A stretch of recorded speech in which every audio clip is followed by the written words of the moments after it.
First-time homeowners, if you want to keep your toilet seat solid, sturdy, and stain-free, you need to replace it about every 5 years. Oh, also, if your toilet seat is cracked or otherwise compromised, this isn't something you'll want to sit on. Don't look so guilty. You probably never considered having to do this before. Then again, maybe you should have thought of that before all those times you let the seat slam shut, stood on top of it, or let all that bacteria-breeding residue build up underneath the hinges. But over time, wear, tear, neglect, and nastiness usurp even the most delicate, diligent porcelain throne occupants' benevolent intentions, necessitating abdication of the old and ascension of the new. In less monarchical terms, you need to install a new toilet seat. Here's how. Grab a tape measure, a flathead screwdriver, and a pair of pliers. Measure the distance between the two bolts connecting your toilet seat to the bowl. Now measure the length and width of the seat.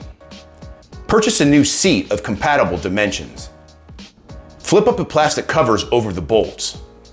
Locate the nut keeping the bolts in place on the underside of the toilet rim. Use the pliers to hold the nut steady as you loosen the bolts topside using the screwdriver. Remove the old seat. Clean in and around the holes to get rid of any nasty buildup and corrosion, and clean off the bolts too.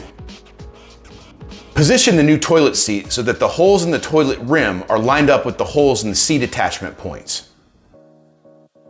Reinsert the bolts and tighten them back up with a screwdriver, again holding the underside nuts steady.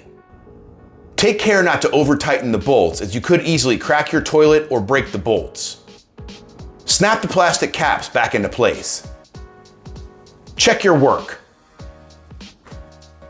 And there you have it. Your toilet seat is replaced and your conscience is clean.